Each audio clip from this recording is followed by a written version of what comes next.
welcome to the Vocal Freedom Podcast. I'm your host, Lee Martin Thomas. Join me and my guest speakers as we discuss their journey with their voice and how they use it to support their passions and professions in media, education and the performing arts.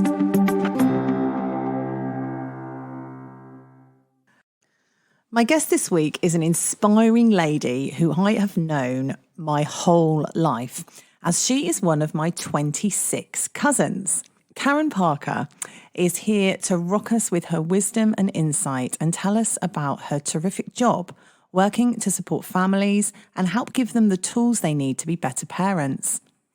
Karen had a career in the police force before moving into education, working in a primary school for 12 years. Karen's life so far has thrown her some real curveballs. She's lived through the trauma of losing her first husband, John, while she was 7 months pregnant. And John was also a policeman who lost his life while on the job. Karen has overcome such adversity in her life and made lifelong friendships along the way, which she tells us about during this episode. Karen uses her vocal freedom to help families in crisis and is a shining beam of happiness every time I see her. I can't wait for you to meet her.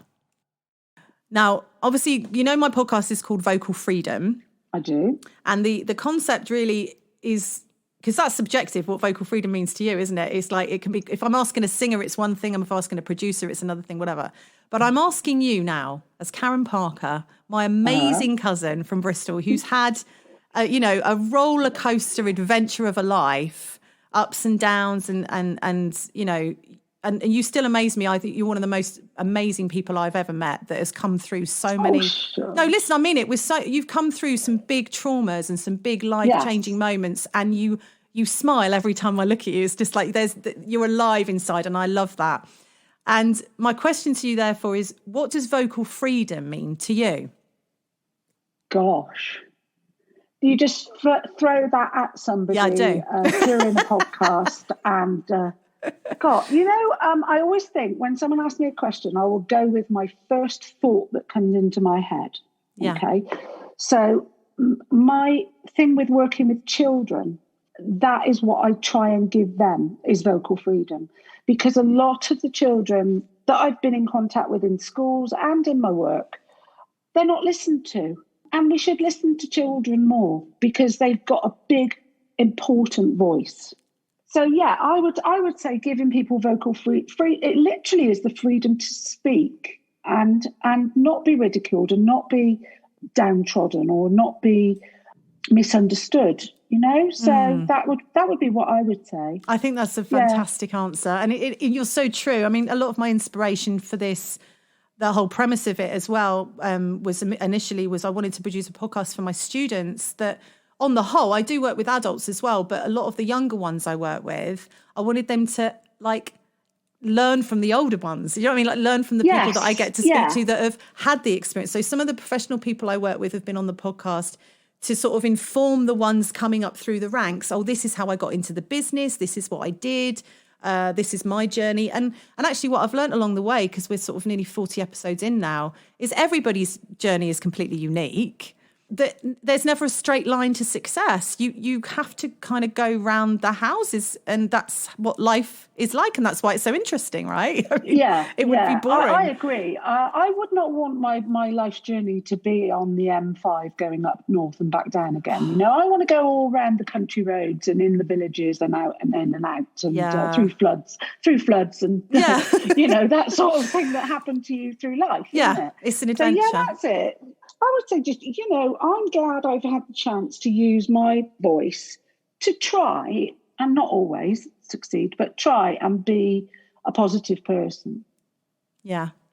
Well, you're doing it still, and that's a massive legacy to leave behind, and obviously with your successful children and all of that as well. You're winning at life, Karen. You're winning. I feel as though I'm winning at life. That's a good thing to say. And that's why I don't get too miserable about lockdowns and things like that, because we will come out of the end of it. We will. I'm in a way, are we going to be a better world for it? I hope so. I mean, you do see changes, don't you, in people? Have any of your friends really surprised you in lockdown, how they've coped? what I've always said, I've always had a real strong value of my friends. When things have been bad for me, I've had amazing friends. My best friend, Debbie, is a COVID nurse. Wow. And so, but how I met Debbie is a funny story, because Debbie and Rich moved into the house next door to me the day before my husband was killed. So they moved in, and I went round to their house with a big bump, heavily pregnant, and said, "Hi, I'm Karen. Welcome to the neighbourhood, and here's a bottle of wine, and here's a card saying welcome to your new home." Aww. And Debbie said, "Oh, that's wonderful." She said, "I've got a little girl, and I'm pregnant as well, early days pregnant." And I said, "Oh, there's my husband, John. He's there." And they waved, "Hello, John, hi," and Rich, her husband, said, "Hello, hi." That night he went to work and didn't come home. Oh, my God. Because he was a policeman. Yes. So the day after, well, the day it happened in the evening, there was a knock on the door. And my mum opened the door, and I was obviously in a terrible state and just a deep shock, really. And Debbie came in, put her arms out and said, "We've got you. Don't worry." Right? Oh, my God. She said, "We will look after you." And we are now 36 years later, and she's the best friend in the world. Oh, I love it. We just get on so well. And all our families have been brought up together. Our girls are like sisters almost sometimes, and that is a true friend, isn't it? Yeah. Somebody who had no reason to do that, but just embraced me into her family. And here we are still 36 years later. Love that. She's a keeper. That. Absolutely. Yeah. And they're all okay. Your friends are all okay. My friends are all okay. Some people have had COVID. Some people have struggled through it. Yeah. I think the nice thing is we're basically all doing these. Every now and again, we'll do a sister shout out. Just say, "Hi, how are you? Are you okay?" Yeah. If you're not, what can we do about it? We do Zoom quizzes and things like that. Yeah, I think we need to set up another one. We all went a bit Zoom mad at first. Yeah, a little bit. And then everybody went over it a bit. But we're definitely, you do find out who your friends are through adversity. Yeah, definitely. Yeah. So why don't you tell me a bit about your company? What's it called and what do you do? Well, I retired from education, and I always thought that I would work again, but I didn't really quite know why or what it would be. But I always had a feeling that the right job would come to me. And I saw something on Facebook, and my friend Charlotte, who's a friend through the village that I live in, put that they were asking for people with certain qualifications to come and work with her company that she was working with, called Always Precious. And I went and had a coffee with her, and she said, "What do you want?" And I said, "Well, I have got a few of these qualifications, a level 3 and, DBS and all the things that you need to look after children and keep them safe." She said, "How did I never know this? I can't believe it." So she said, "Let's have a little interview." And so cutting a long story short, I ended up going to work with Always Precious. And why I worked with them is because their ethos is so brilliant. Sharon, who started the company, used to work in a children's home.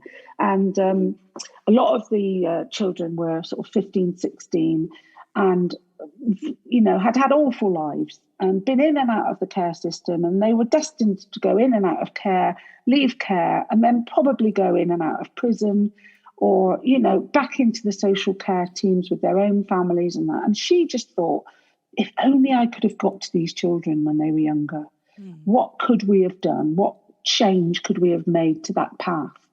So she started Always Precious must be about 9 years ago now. And we work with different areas of social services all around the Southwest. Social workers get a bad deal, I have to say, because they're on hiding to nothing a lot of the time. They're trying their best to firefight with so many social issues. and not many resources to get things done, and also not many long-term resources.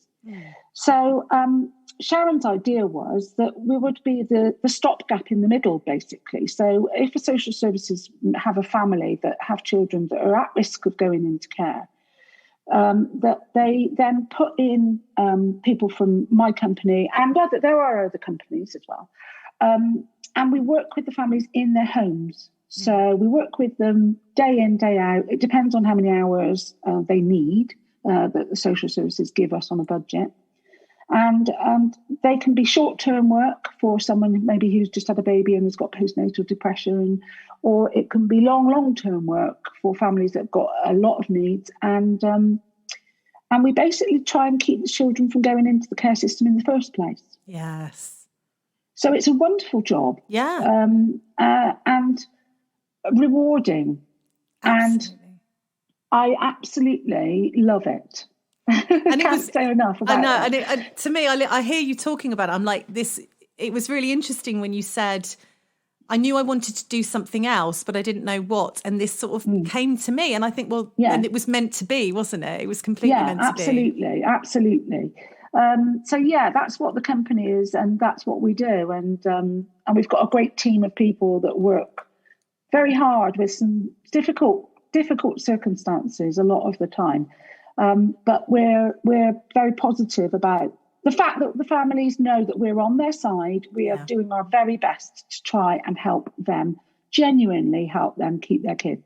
Yeah. So what an amazing thing to spend your time doing as well. I mean, you say, that rewarding. And I bet you meet some amazing people. I mean, I know you can't talk about cases absolutely. or anything. No. But we do. We have some, and we get some really close bonds with some of them as well, and there are always families that you'll never forget, they've got a little piece of your heart, so, but when you leave and you move on, I'd like to think that it's not with sadness, it's actually with positivity, because you can say, well, we did everything we could here. Yes. So now you fly. Yeah. It stems back that Sharon, who used to work with social services a lot, had a very, very instrumental social worker who was her guru, and his initials were AP. So she always knew that when she had a company, she would name it something that was AP, because as a tribute to him. So that's why it became always precious. That's a lovely story. I like that. We do private work because sometimes, particularly with families that have got new babies in the house and are really struggling, we can do private work with people with postnatal depression, with anxiety, with people who are just really struggling with bonding and things like that. And it just might need a bit of TLC and help, and just someone to say you're doing the right things. Yeah, absolutely. And you're right, because like you're saying, a lot of these families that find themselves in these situations, if they haven't had that positive role model from their own parents or grandparents or anything, it's really difficult to turn on these, we grew up in quite a big family, didn't we? Yeah, absolutely. Our mums were, one of family of 8. So there's cousins and babies and bits and bobs all around our life. Yeah. But if you've grown up as a single child, for example, with parents who are a bit older, what experience have you actually got of babies? Yeah, no. There's no rule book, is there? You just have to get on with it. But some people really struggle. Yeah. And that's not a bad thing. It's not a fault at all. No, it's absolutely. just, I always say to the people, the children I work with, when you go to school, you can't read, and we wouldn't expect you to be able to read when you start school. And that's what school's for. It teaches you to read. And so we just teach you other things. It's a great way of putting it. Yeah? It's a great way of putting it. Amazing. I work now as a family support worker. Part of my role is to go into families. They're vulnerable. I would say vulnerable, because for various reasons, they may not have ever had any good parenting role models themselves. They may have additional needs. They may have children with additional needs. So there's all sorts of reasons why my company go in and work with families. But the basic thing that we teach them all is that children like boundaries. They like to know they feel secure. I can push it just up to here and then no more. And let's face it, all children are going to push it. Yeah. that's their role, Yeah. you know. But it does help enormously when you've got a routine. Yeah, absolutely. The acronym that was in this book that stuck with me, and I've spoken to Phoebe about it, sort of like, in years to come, when you become a mum, this is what, you try this out, because it was very easy to remember, and it was the word easy. So E was for eat, they need to be fed. A was for activity. After they fed, they need a bit of stimulation and activity, make them feel good.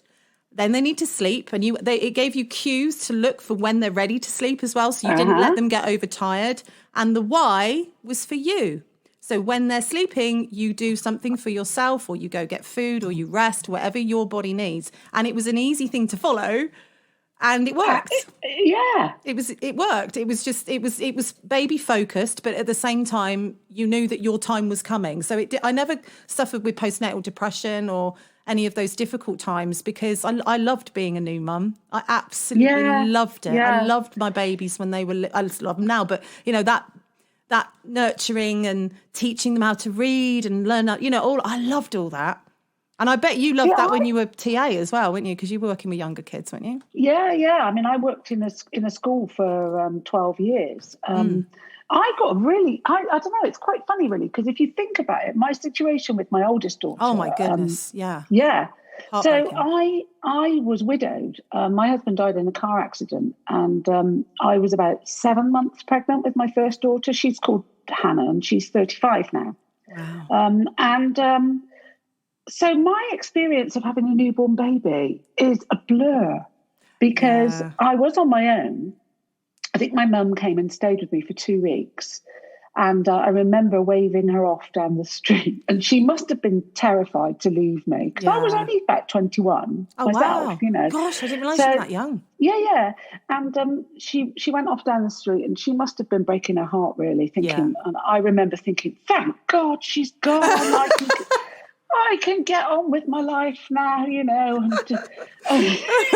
we won't let her hear this bit. We'll trim this out. No, it's fine. Yeah. But she was amazing. She was an amazing help to me. Yeah. But, you do have to get on and crack on and do it yourself, you know? Absolutely. So, but I still look back on all those times. I remember watching Live Aid with Hannah when she was 3 months old. Oh, wow. And sitting in front of the television all day with a 3-month-old and just watching all of Live Aid and thinking, wow, I'm always going to remember this. Yeah. And I always have. So even when times are tough, I didn't get postnatal depression. Now, I should have been probably a candidate. Yeah, you'd think so. For getting it. But this is, I think it comes back to our blood type. We are B positive. We are B positive people. So, I mean, it's not to say I've never suffered with depression. No, I have too. I have too, but I sort of feel like as people, maybe we are just more resilient. Or I'm when someone says you're a glass half full person, I definitely am. Yeah. And I think when you have things that happen in your life that are sad and that you feel that are unfair, why me? Why me?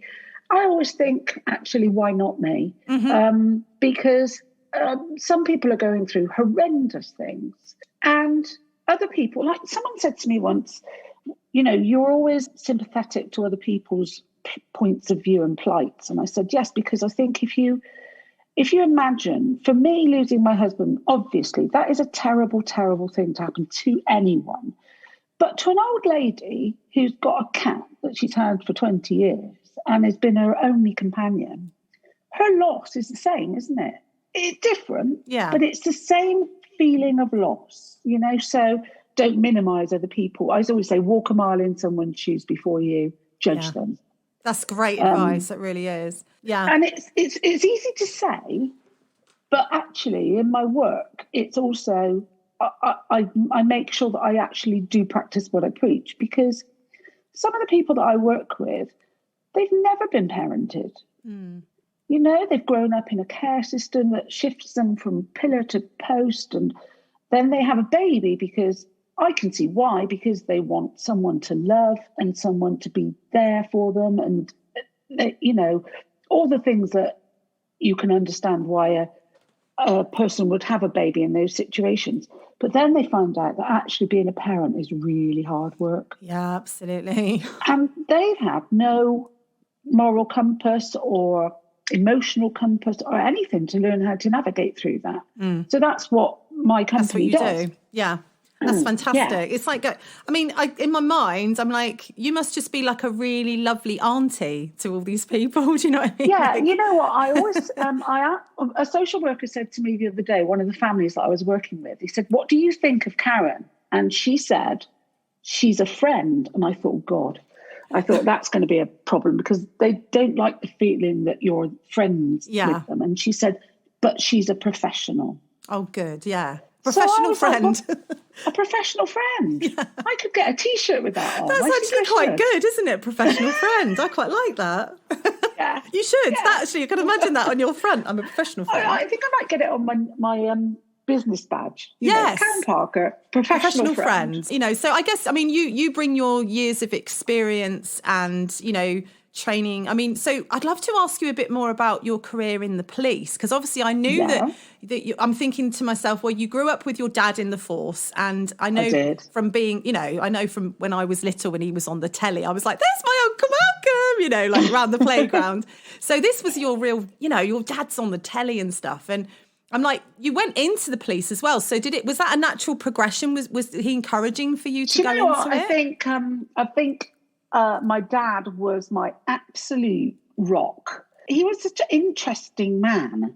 His life, when Mum and Dad used to have dinner parties in the sort of 70s. Yeah. It was all very posh. I'd love to hear have a Black Forest Gâteau. Oh, of course. Like that, Prawn cocktail. Yeah. Brown bread in triangles. And definitely Blue Nun wine. I remember that. Blue Nun. Yeah, I'm pretty sure I've seen some of that in my mum's cabinet as well at some point. Yeah. And then my dad used to talk about his job, and I used to sneak downstairs and sit outside the lounge door and listen to my dad talking about cases that he'd been involved in. He was a detective. And I just thought that I want that. I want to be a part of that. That fascinates me. And I think basically it also appeals to my nosy nature. So I can get. So it's like having a uniform to get right in there and find out what's going on.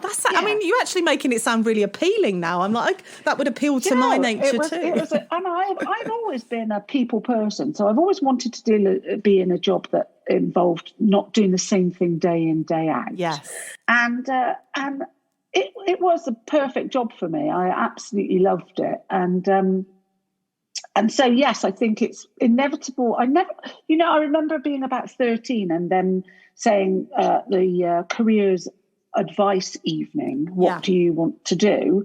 And I said, well, I'm going to go into the police. And they said, oh, what if you can't? And I said, well no, that's not happening. I'm going into the police. Yeah. And what exams do I have to take to make sure I get in the police? And they basically said, maths and English, it's pretty much. And I never varied from that. I always wanted that. I never wanted to do anything else.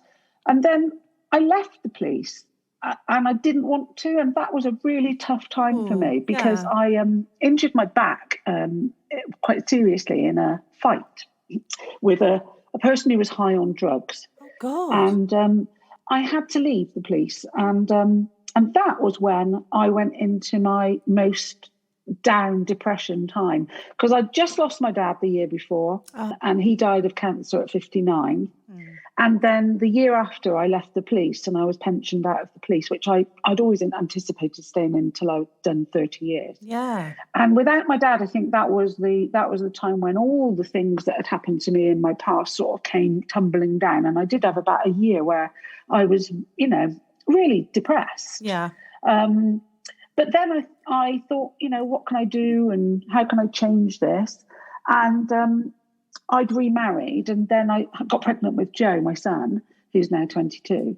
And he sort of, well, you have to get on when you've got a baby, don't you? Yeah. But actually, I really enjoyed that time with Joe because when Hannah and Rachel, my middle daughter, were young, I worked full time, shifts, police work. There was no part-time work or anything like that in those days. There was nothing. You either did the whole job or not. Yeah, and that must have been pretty tough to work around being a mum as well. I mean, goodness. I look back, Lee, and I think, how did I do it? Yeah. I have no idea. I can only say that youth and blissful ignorance are... Well, and also, I mean, it sounds very much to me as if the police was very much your identity and your purpose was sort of wrapped into that job. So I can completely understand why, when that was sort of taken away for medical reasons, that you kind of lost yourself for a little while. But I love the comeback. So, the comeback story. Because then what happened was Joe started school. I had 4 years with Joe at home. And that was the first time that I'd been a stay-at-home mum. And I was determined to do that because I really wanted to. I did go to college in the middle of that because I thought my brain was going to go to mush. So I did a psychology GCSE and A-level. Amazing. And I loved that too, because I went to college with all these youngsters and I was just such an old thing in the class, but I loved them and we got on like a house on fire. And so we all did our psychology AS and A2 together. And then when Joe started school, I went into the school and started reading with him. With the class, basically, just a mum that helps. Yeah. And one of the teachers, Wendy there, who was the reception teacher, said to me, "Why don't you think about becoming a teaching assistant? Because I think you'd be really good at it and I think you'd like it." And I thought, well, yeah, actually. So I went into teaching assistant, did my course and that, and then just fell into that as well. But I loved working in a primary school. I bet. That must be fun. It is the best thing, honestly. It really is. It's such a hard job. And the teachers do, well, I'm in awe of the teachers during all this lockdown, honestly. I really am.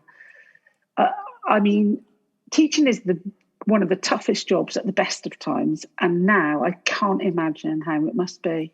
It's very difficult at the moment, isn't it? Obviously, a lot of schools are trying to provide for their kids online, but then I think they've also got key workers and vulnerable children already going, so they're having to do two jobs. But within the role of a teacher, you're also all the other jobs. You're the nurse, you're the comfort, you're not just the educator, you're the one they go to when they've got problems and they've argued and they've been upset because their rabbits died. And it's all those things that teachers do, and teaching assistants as well. And so, but I loved working in the school. It was great. So you did that for 12 years. And I can remember that around about the time that was coming to an end, would have been when we reconnected when my mum passed away. So that's 10 years this year.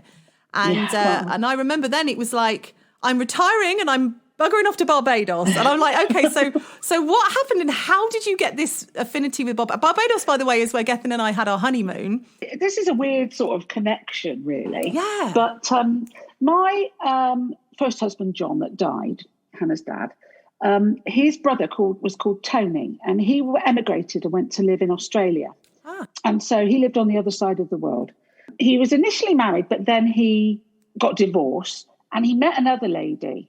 But he didn't tell me that he'd got divorced and met another lady. Okay. Until Ray, my husband, Joe's dad, and I and the two girls arrived at Melbourne Airport after flying out to Australia.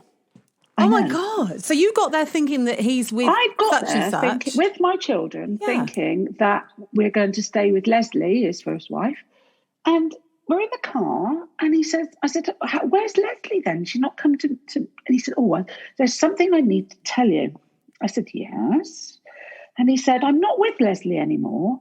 I'm with this lady called Heather, and she and I are engaged and we're going to stay at her house. Okay. Well, you can imagine. Well, you've travelled all that way. I know. So what were you like? He went out to get a pint of milk then in a store, and I looked at him and I said, I cannot believe he's done this. Well, I said, we're going to have to stay there because by this time about 1 o'clock in the morning. So we're going to have to stay there overnight. I said, and then we will get a hotel tomorrow. And, I said, this is ridiculous. I mean, who is this woman? I don't even know her, Okay. If it had been me, I'd been fine. But I had a 4-year-old and a 7-year-old with me. And you're looking after the kids. Yeah, I get it. So anyway, get to the house. And, it's a nice house. And we go in and he says, Heather! And she comes out in a floral, I'll never forget it, a floral pajamas. Her hair looks like it's a parakeet. It's all sticking up all over the place. And to be fair, it still does. Okay. And he said, Heather, this is Karen and Ray. And she said, Tony, get the beers out. And I thought, I think I might quite like her. Yeah. Anyway, we are now nearly 30 years later. Okay. And we are still the best of friends. Oh. And her and Tony aren't together anymore. But when she left Australia, when she retired, because she's 10 years older than me, she retired to Barbados. Ah, there it is. And so there is I still call her my sister-in-law, even though technically we're really not. But I always say, yes, my sister-in-law. So we've stayed in contact all this time, even though our husband's connection is gone, but our friend connection has stayed the same. Oh, that's lovely. So that brought you together. I got her card, and I'll pass that on to you when you want to go to Barbados, because she does Airbnb there. So oh, does she? Oh, well, that'll save us a bob or two, won't it? Because, I mean, we were looking at staying at the hotel where we stayed for our honeymoon, and it's like the prices are just unreal now. So, it wasn't cheap back then at all, but, I mean, when we got married in 1998, we've seen a wee bit of inflation since then. Funnily enough, Hannah, my eldest daughter, is in Barbados as we speak. Oh, really? With Heather or just with Heather? Yeah. Oh, amazing. And what happened was she went out on New Year's Eve. So she'd done all lockdown and working from home all year. Yeah. And we weren't in lockdown. So she went for 2 weeks to go to Barbados for a holiday. And then when she got there, we went into lockdown. So she contacted her bosses and said, can I stay here and work from here? And in the end, she wore them down, and they went, oh, for goodness sake, go on then. So she's working from Barbados. Oh, I love that. I always say that, every single child has got their skill. Yeah. Now, we might not even know it yet. They might not know it, but it's there, Absolutely. So, yeah. So how is your mum? My mum has got dementia, and it's quite early onset. But what I would say is, I do think that this year of lockdown that the older people have had has affected her. Yeah. Because her world has become smaller. Mm-hmm. So she's still very active. She goes out and does not in the winter so much, but she's got quite a big garden, and she's a very keen gardener. She does 1,000-piece jigsaws all the time, and she's definitely trying to keep the old cogs whirring. But I have to say, it definitely has, I think, exacerbated the bit of dementia. Before lockdowns and before COVID, she was incredibly busy. She had a diary that she religiously would write things in. So she has got a good muscle memory, as the dementia nurse said, for actually being organised, which is great, because that's not something that's new to her. Yeah, she's always been like that. But she would have, she had a widows group. She played bowls. She went to the gym. She joined the gym, and they loved her at the gym because, she's 84 now, and she would trot off to the gym and she had a personal trainer. Oh, wow. I love that. She is she does embrace life. Yeah, mum, definitely. But like I say, now she's in on her own. Oh, I bought her for her birthday in November, one of the Facebook portal things, so that it's basically like a tablet. That you can, like we're talking and looking at each other. But my mum hasn't got a smartphone because, bless her, she wouldn't have a clue how to use it. Not a clue. So we bought her this Facebook portal thing, and it sits on her desk at home, and then you can just ring her, and she presses the portal, and then we can see her. Oh, that sounds so that cool. has opened up her world a lot. Yes. A lot. I'm really impressed with it. It was one of the Black Friday deals, but I have to say that was money well spent, really, because my mum lives an hour away from me, and she's determined not to move. So it's much, much better when you can see her physically and think, yes, she's looking well. She's all right. That's good. Does she have people coming in and helping her or anything? Is she? No. She's completely still really independent. That's great. That's in really fact, cool. the other day, Rachel, my daughter, contacting her, and she said, "What do you want now?" So it keeps ringing, and she's like, "Just leave me alone now. I want to watch Emmerdale." I'm doing my jigsaw. I love it. Yeah. Oh, I'm glad she's well. At this time, in this particular time in history, there's so much more anxiety around people, isn't there? Especially when you feel. I think it's how you perceive it as well, though, because if you perceive it that I'm stuck at home, I'm trapped, I'm in prison. You know, I mean, there was somebody I heard about recently who tested positive for COVID from someone they caught it from at work who'd been out at Christmas, apparently. Yeah. Had their test and was told, right, you've got to stay at home for the next, I think it was 10 days at that point. And when that 10 days was over, they came out, well, I'm released from COVID prison. And I thought, well, it must have been bloody miserable because it's how you perceive it. I would have been like, right, let's make this an adventure. I just recently came out of a 10-day self-isolation because I was in contact with somebody who'd had COVID. So I had to self-isolate. And obviously I can't give it to the families that I work with, you know. So because I've worked all the way through. So I'm still what they call client-faced. Yeah. Yeah, I thought that was quite posh. Client-faced, I mean, like face-to-face, basically. And I've worn PPE equipment all the way through working and that, so that's fine. But so I had 10 days where I didn't go out. And to be honest, I caught up on a few Netflix. Yeah, I had a few bars of chocolate. I think that is, See, for me, because we have been, to some extent, isolating since March because of Gethin. But I think you can let it drive you nuts and make you more anxious. I think part of that is how much you let it in. Yeah. Because I think the only thing I noticed is that my sleep pattern is all over the place. Yeah. And I don't think I'm definitely not alone in that. I know a lot of my friends are the same. Yeah. And if there's no alarm clock and you've got to get up for work in the morning, you know, you can, every day's a Sunday to some extent, isn't it? It's a bit weird. Yeah. Do you lose track of the days? I spoke to Hannah in Barbados yesterday and said to her, you know, I'm sure you're still working, so I'll just quickly say hello. And she said, Mum, it's Saturday. And I said, oh, yeah, well, sorry, I don't even know what day it is, you know, so, yeah. My son does fashion photography. Mm-hmm. So he's always been really interested. You know, I do photography, didn't I? I used to do weddings and things like that. So Joe pinched all my photography equipment when he was about 16. And that's what he does now. He works for a company that does fashion online. And so he does all their online pictures and blogs and vlogs and GIFs and all sorts of things. Oh, that's amazing. I don't understand it all, but he's very good. Rachel is a document controller, so she's working in nuclear power at the moment. I don't understand that either. And Hannah works in advertising. So you know the adverts you see with Alan Titchmarsh and that? And that's my Hannah's done those adverts. She's done those. Oh, that's amazing. Yeah, that's so cool. Yeah. So, you've raised these amazing kids, you know, that have gone on to have these careers and they're happy in their life. Are they all settled now? They've got girlfriends, boyfriends? They're all settled. I mean, Hannah was married and then last year left her husband. And that was a big shock because none of us expected that at all. And it didn't see it coming at all. But since then, she has just blossomed and she's doing all the things that I think she thought she should have been doing anyway. Oh. Travel. She went traveling on her own in the summer. Wow. You know, she's seizing the day, I think. That's amazing. I love that. So that's good. So although she's not with her husband anymore, and I'm sad about that because he's a really wonderful man. She said we weren't right, so it had to change. Yeah.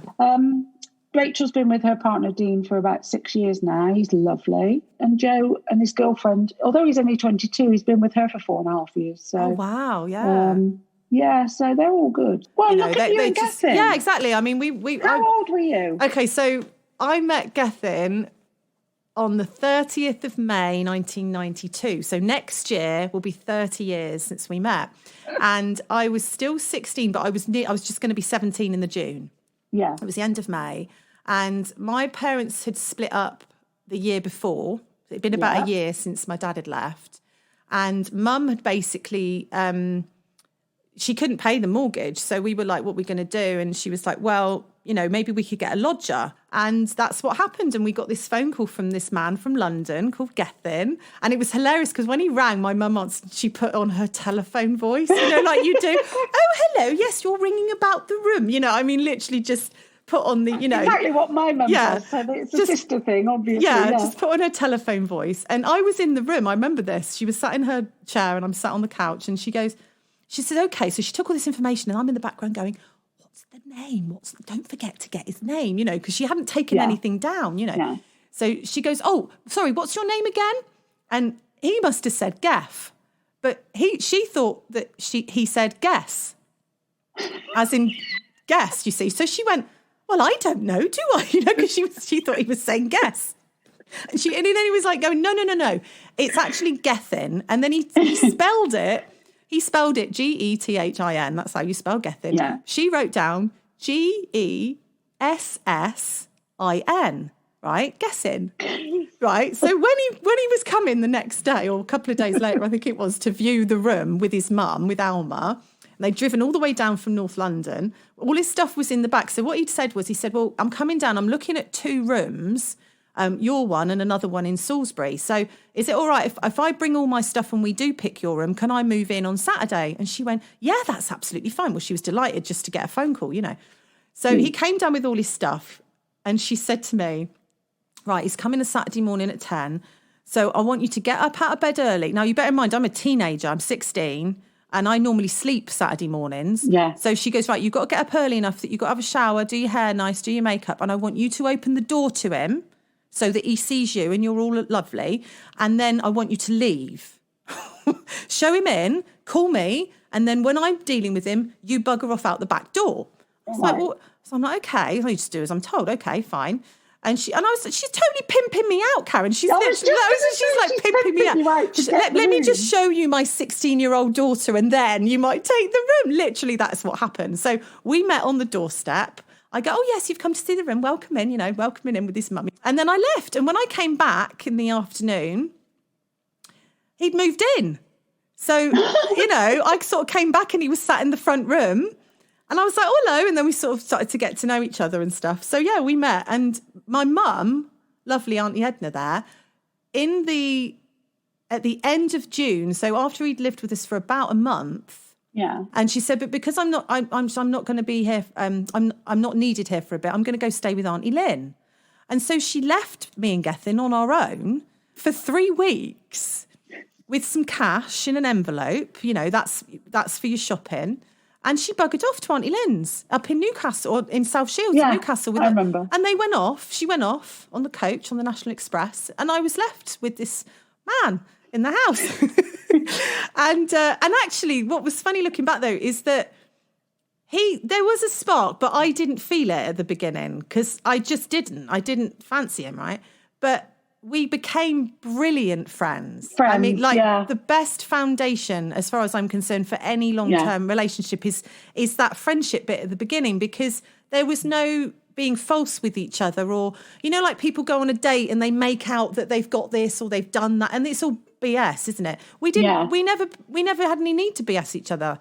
So that honesty and that, that friendship that built at the beginning, that's what saw us get together. I mean, it was 2 years later, but 2 years later we fell in love and got engaged and, we're still together. The rest is history. Yeah. Made some brilliant babies and, yeah, I mean, it's quite incredible really when you do think about the chances of that, the chances of our worlds colliding that day, of him Have you ever seen that film Sliding Doors? Yes, yeah. See, I love that film. I love that film. And, but I was so sad, though. It was sad as well. I was sad at the end. Oh, I do love that film. And do you know what? Let me tell you my Sliding Doors story. Oh, yes, please. Go on. So about 2 years ago, I was with some friends of mine down in Dartmouth at a dinner party in a restaurant, and sat next to a lot of people that I'd never met before.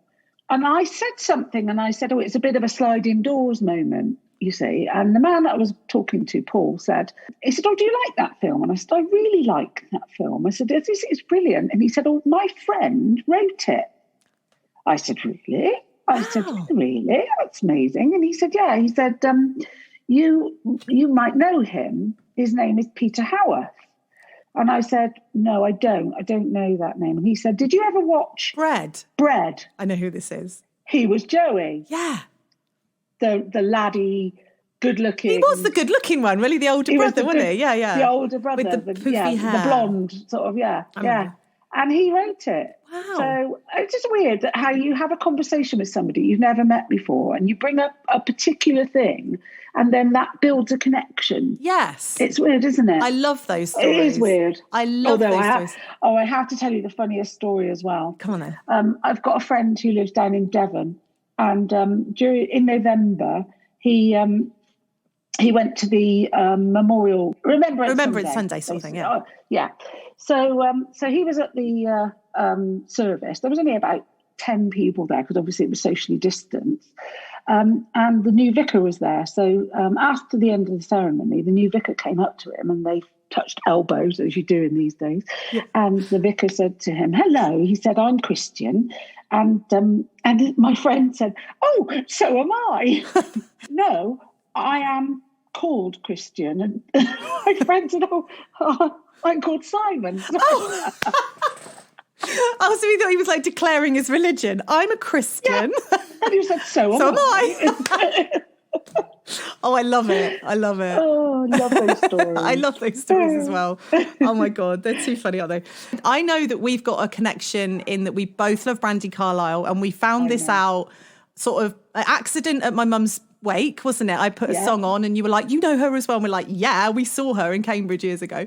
So that connection. But I'd love to know, whose voices in music do you really connect with? Who do you really love? And who would you never tire of listening to? It's weird, isn't it? Because sometimes it's not about the actual voice itself. It's almost about what they say in their songs. And I think I'm probably a little bit like you in as much as the words mean everything. Yeah, absolutely. To me. So Brandi Carlile is one of my top ones because I just think she's fantastic. Me too. She's a wordsmith, and she puts that to music. And if you've never listened to her, anyone listening today, have a little try because she is absolutely fantastic. Yeah. I love Dolly Parton. I didn't know this about you. I love Dolly Parton. I just think Dolly Parton is just a delight. Me too. She's just a ray of sunshine. Have you been to see her live at all? I've not been to see her live, so no, and that is a regret, really, because I should do, because I know that a lot of my friends have been to see her many times, and that, but I just think she's a joy. Yeah. And I think she's got a good heart. Oh, too. Definitely. You always get that. That always appeals to me when people use their musical talent for the better for other people as well. Yeah. Because Brandi Carlile's like that. She did an album called The Story, which we both love. And then she did an album with lots of other different artists, including Adele, who recreated the songs from The Story, and she gave the proceeds to War Child. Yeah, those are the sort of heart blossoming moments in life, aren't they? I think when you get that person, like you say, creating something that feeds back into the collective. And they're not doing it because they have to. Not at all. They're doing it because they want to. Because they want to, Yeah. I just think this world's got a lot of time for people that are nice. I agree. I miss Freddie Mercury. Oh, yeah.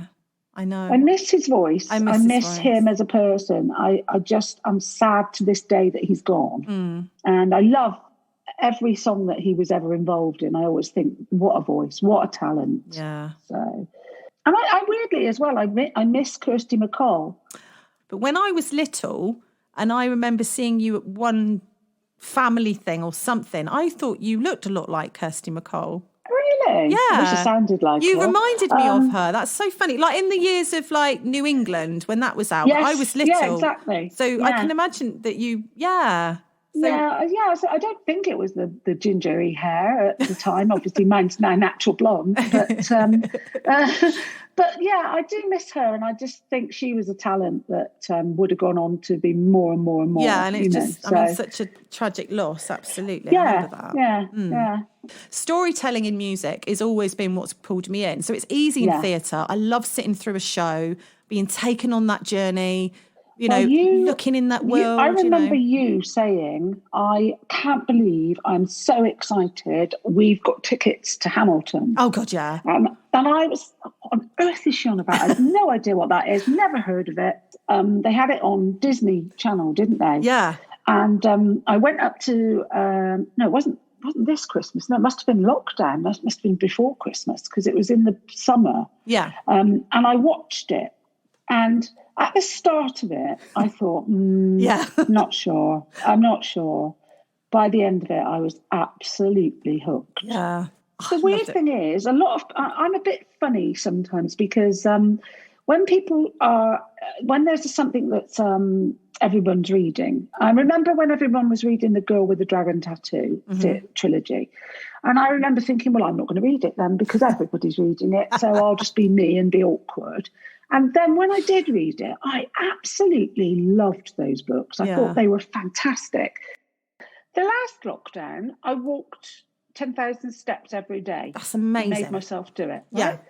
And this one, I just got all my motivation's gone out of the window. Yeah. All my get up and go has gone. I say that. I say that sometimes. I say, all my get up and go has got up and gone. It's like, and I have times like that. I can relate to that.